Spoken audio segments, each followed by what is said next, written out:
Откуда идут эти страхи? Я просто пока слушал, вот, особенно про красного дракона, и то, что внутри, вспомнил знаменитый анекдот, когда очень уважаемая госпожа Каплан в Нью-Йорке в очень преклонном возрасте. Та самая? Да. Ей совсем уже тяжело. Фаня. И она очень богатая, и вот она вдруг понимает, что ей надо срочно поехать в ашрам в Индии, что там есть знаменитый гуру, и что вот только вот увидев гуру, она может наконец вот осуществить свою мечту.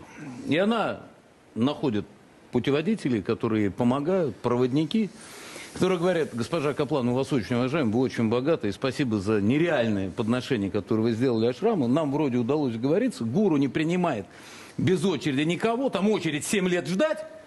Вот для вас специально, может быть, но у вас будет возможность буквально сказать ему несколько слов. Она говорит: хорошо. Вот вы встаньте здесь, он говорит: хорошо. Надо подождать, хорошо. Час, хорошо. День, хорошо. На второй день говорит: можно? Можно. Идите, гуру. Она подходит к гуру. Можете тихо задать вопрос. Госпожа Каплан посмотрела на гуру и сказала: Мойша, я все поняла, возвращайся домой.